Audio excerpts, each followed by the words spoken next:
রবীন্দ্রনাথ ঠাকুরের জন্মদিন।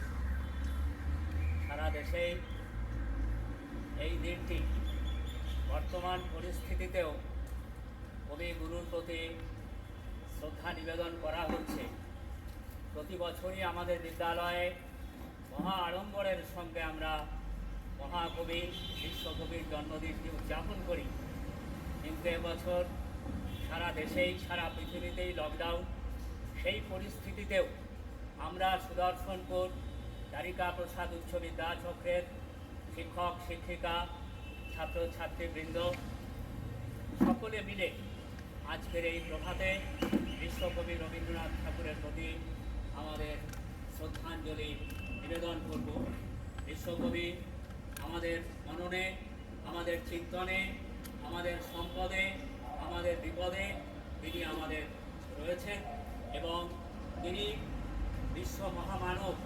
তিনি কেবল বাংলার কবি নন, তিনি কেবল ভারতের কবি নন, তিনি আন্তর্জাতিক বিশ্বকবি। তার প্রতি শ্রদ্ধা নিবেদনের জন্য আমরা লকডাউনকে মান্যতা দিয়ে, সোশ্যাল ডিস্টেন্সিংকে মান্যতা দিয়ে আমরা আজকের অনুষ্ঠান শুরু করছি। প্রথমেই আমরা একটি রবীন্দ্রসঙ্গীত পরিবেশন করছি। রবীন্দ্রসঙ্গীত পরিবেশন করছেন বিদ্যালয়ের ছাত্রছাত্রী।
জন্মজয়ন্তী উদযাপন করবার জন্য আমরা সমবেত হয়েছি। আমাদের বিদ্যালয়ে যে রবীন্দ্র মর্মর মূর্তি, তাতে মাল্যদান করে শ্রদ্ধা নিবেদন করবেন বিদ্যালয়ের মাননীয় প্রধান শিক্ষক শ্রী অভিজিৎ কুমার দত্ত মহাশয়।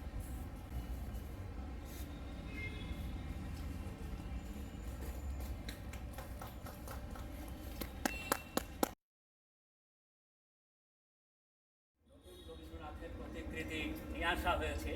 আনুষ্ঠানিকভাবে এই মূর্তিটির উদ্বোধন হবে। মালা পরিয়ে দাও।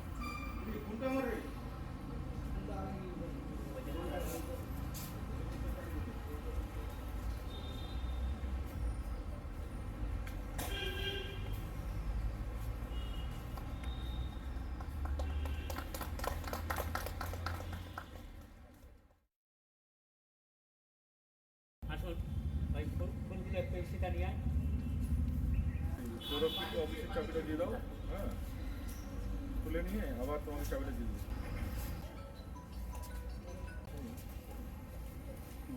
আয়। দেখো,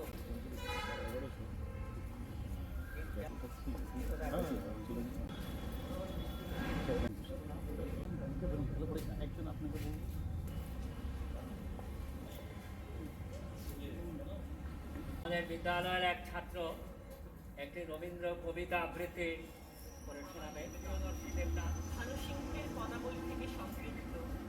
মন। মরণরি তুহু মম শ্যাম সমা মেঘ বরণ তুছ মেঘ জটা জুট রক্ত কমল কর রক্ত অধর পুট তাপ বিমচন করুণ কর তব মৃত্যু অমৃত করে দাম তুহু মম শ্যাম সমা মরণরি শ্যাম তোমারি নাম চিরবি सरल जब निर्दय माधव तुहु न भई विमयवा अकुल राधारी ज अति जर जर झरई नयन दौ अनुखन झर झर तुहु मम माधव तुहु मम दोसर तुहु मम ताप घुचाओ मरण तू आओ रे आओ भुज पाशे तब लह सम्मधई अखिपात मधु आशब मदई करऊ पर तुझर दई हृदय नीर भर बसब देह तुह नहीं बिसरबी तुह नहीं छोड़बी राधा हृदय तू कबहु न तोड़बी हिय हिय राखबी अनुदिन अनुखन अतुलन तोहारे लेह তোর সঙ্গে তুহু বসি বজাওসি অনুক্ষণ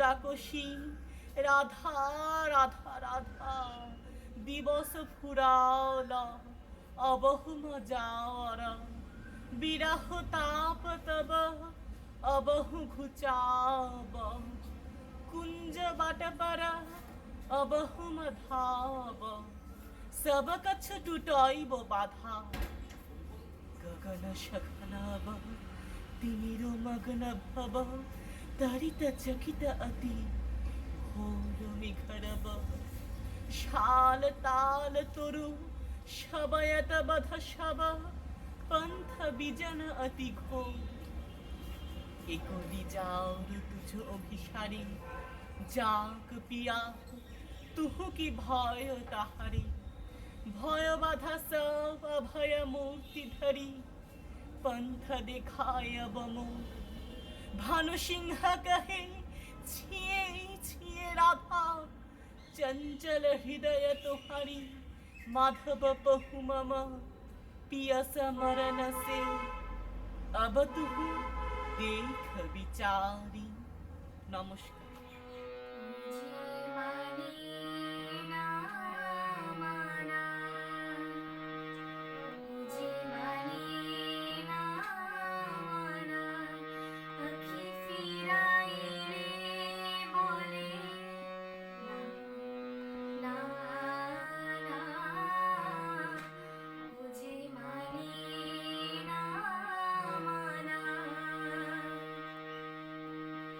Okay.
নমস্কার।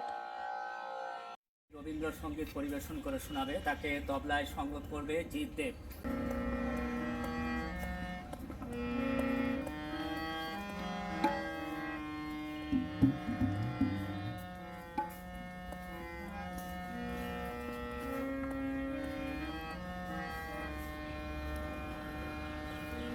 मुझे माने ना मुझे माने ना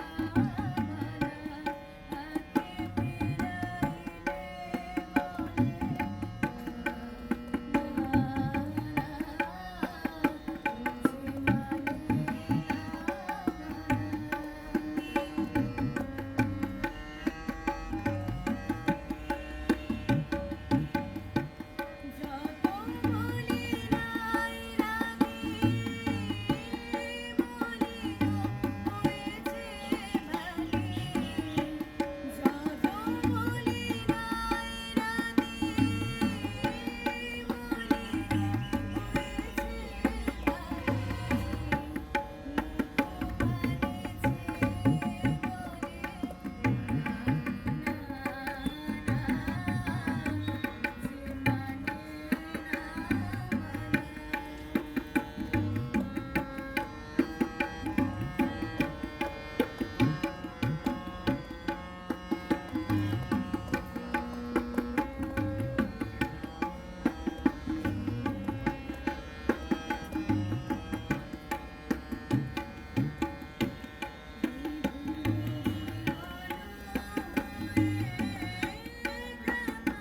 শিক্ষক শ্রী গৌতম তান্ত্রিয়া বাবু এখন একটি রবীন্দ্রসঙ্গীত পরিবেশন করবেন।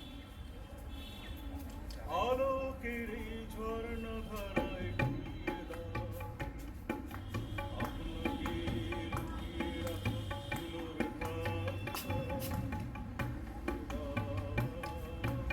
আলোকের এই ঝর্ণা ধারায় ডুবিয়ে দাও, আপনাকে লুকিয়ে রাখো ফুলের পাতা।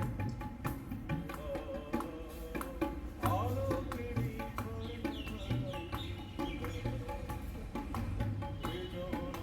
ধারায়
রবীন্দ্রনাথ ঠাকুরের 159তম জন্মদিন,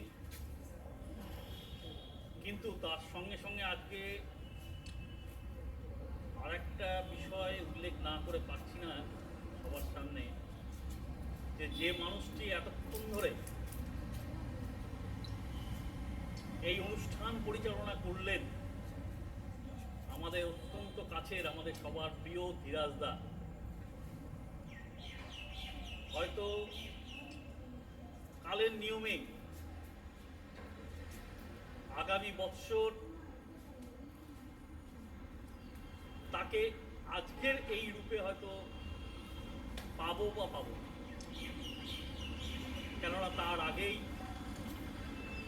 নিয়ম মতো তার অবসরের সময় চলে আসবে। তাই আমি দু চার কথা বলবার আগে মাননীয় আমাদের অত্যন্ত কাছের, আমাদের প্রিয় শিক্ষক মাননীয় ধীরাজবাবু, তাকে অনুরোধ করছি তিনি দু চার কথা বলুন, এবং যদি সম্ভব হয় দু চার লাইন তার গলায় আমরা শুনতে চাইছি, সেটা তার কাছে আমার একান্ত অনুরোধ তিনি সেটুকু রাখুন। আমি মাননীয় ধীরাজবাবুকে অনুরোধ করছি, আপনি আসুন, এসে আপনার গলায় আমরা দু চার কথা শুনি, এবং আপনাকে শুধু তাই নয়, তার সঙ্গে আপনাকে অনুরোধও করব যে আগামী দিনগুলোতেও যেন আপনাকে ঠিক এইভাবেই রবীন্দ্রনাথ ঠাকুরের একটি কবিতা পাঠ করেই আমি আমার শ্রদ্ধাঞ্জলি নিবেদন করব। তুরবী কাব্য গ্রন্থে আছে দান কবিতাটি।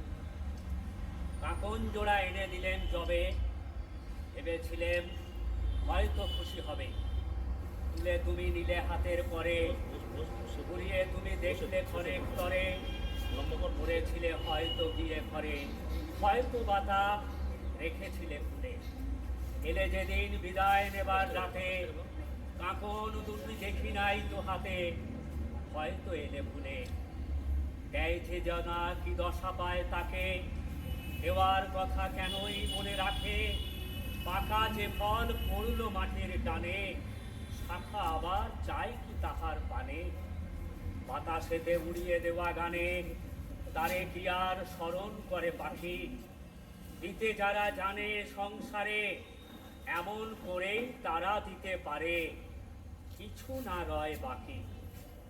নিতে যারা জানে তারাই জানে, বোঝে তারা মূল্যটি কোনখানে, তারাই জানে বুকের রত্নহারে সেই মণিটি কজন দিতে পারে, হৃদয় দিয়ে দেখিতে হয় যারে, সে পায় তারে, পায় সে অবহেলে, পাওয়ার মতন পাওয়া যারে কহে, সহজ বলে সহজ তাহা নহে, দৈবে তারে মেলে, ভাবি যখন ভেবে না পাই তবে, দেবার মতো কি আছে এই হবে, কোন খনিতে কোন ধন ভাণ্ডারে, সাগর তলে কিংবা সাগর পারে, যক্ষ রাজের লক্ষমণির হারে, যা আছে তা কিছুই তো নয় প্রিয়ে, তাই তো বলি যা কিছু মোর দান, গ্রহণ করেই করবে মূল্যবান,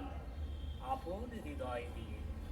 এই রবীন্দ্রনাথের তুরবী কাব্য গ্রন্থে এই দান কবিতাটি দিয়েই আমি আমার শ্রদ্ধাঞ্জলি দিব। মাননীয় ধীরাজবাবুকে তার বলিষ্ঠ কণ্ঠে আমরা আবৃত্তি শুনলাম। আসলে রবীন্দ্রনাথ, তাকে নিয়ে বলবার জায়গা তো প্রচুর, কেননা রবীন্দ্রনাথ তো আমাদের জীবনে মরণে যাপনে সর্বত্র রবীন্দ্রনাথ। আমাদের বেঁচে থাকা, আমাদের ভালোবাসা, আমাদের ছোটবেলা, আমাদের বড়বেলা, সবটা জুড়ে রবীন্দ্রনাথ। আমাদের সুখ দুঃখ আনন্দ বেদনা সবটাই যেন আমরা সব ক্ষেত্রেই আমরা তার কাছে ঋণী হয়ে আছি। রবীন্দ্রনাথ আমাদের ভালো লাগার, আমাদের ভালোবাসা, আমাদের প্রাণের ঠাকুর। আসলে বাংলা সাহিত্যের শুধু নয়, বাংলা সাহিত্য অথবা যে কোনো সাহিত্যে এমন একজন সাহিত্যিক খুব কম আছেন যিনি ঠাকুর হিসেবে চারদিকে পূজিত। রবীন্দ্রনাথ তিনি আমাদের কাছে শুধু সাহিত্যিক নন, তিনি আমাদের কাছে ঠাকুর হিসেবে রবীন্দ্র পূর্ববর্তী বা রবীন্দ্র পরবর্তী যদি সাহিত্যকে নিয়ে ভাবা যায়, তাহলে পরে তার জীবনেও চারদিকে প্রচুর বেদনার ঘনঘটা আমরা দেখি, তার জীবনের চড়াই উত্তরাই আমরা দেখি।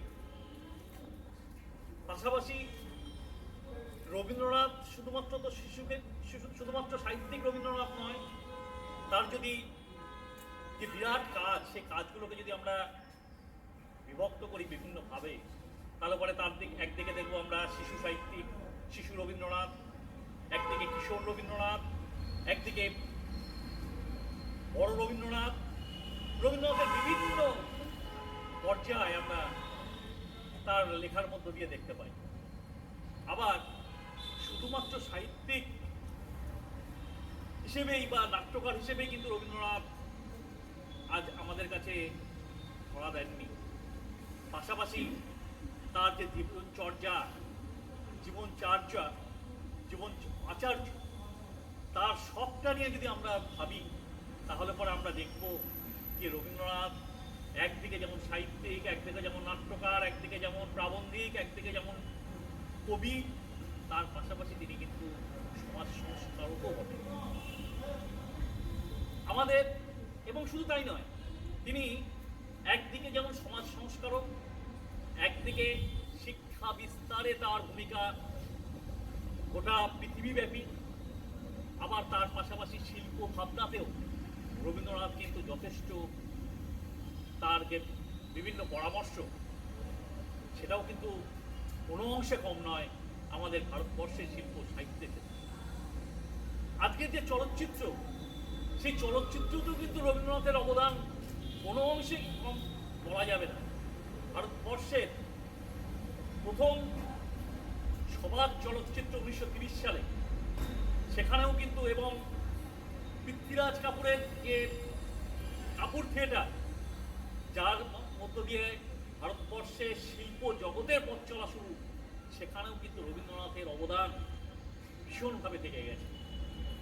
একদিকে চলচ্চিত্র শিল্প, একদিকে ভারতবর্ষের বিভিন্ন গ্রামীণ শিল্প জগতে রবীন্দ্রনাথ, আর একদিকে ভারতবর্ষের শিল্প পরিচালনায় রবীন্দ্রনাথ, তাও সেখানেও কিন্তু রবীন্দ্রনাথ সমানভাবে বিরাজ করছে।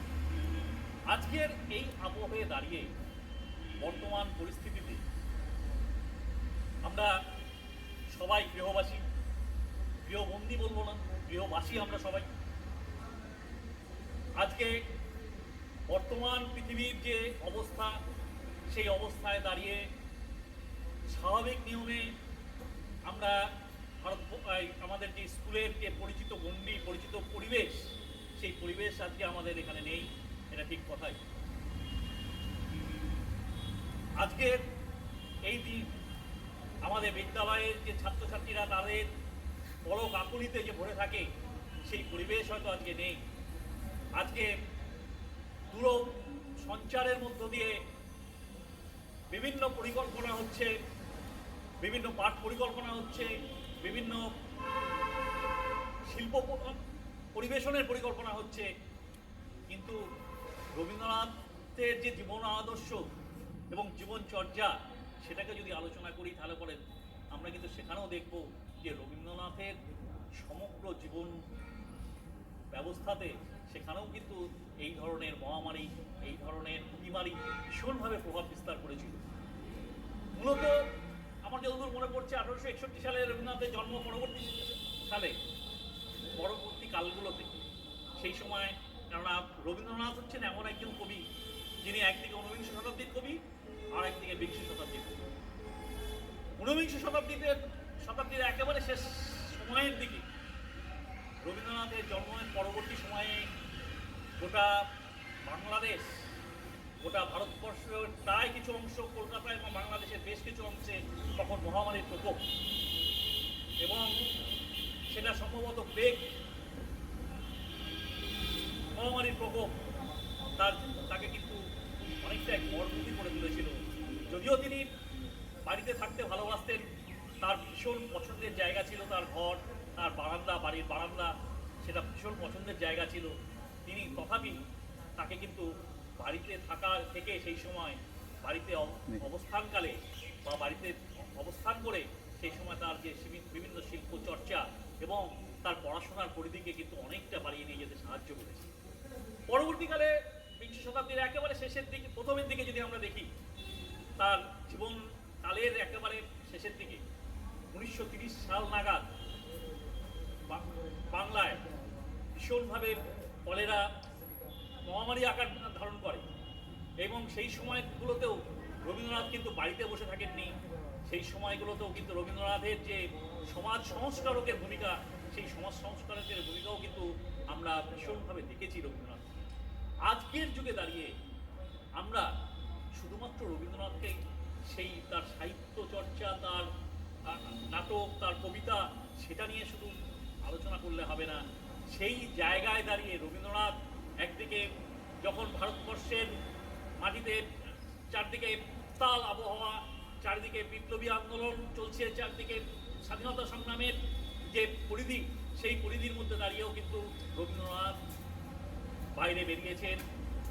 তার সাংগঠনিক শক্তি দিয়ে তিনি মানুষকে একত্রিত করেছেন, তার লেখনী দিয়ে তিনি মানুষকে প্রভাবিত করেছেন, উদ্বুদ্ধ করেছেন।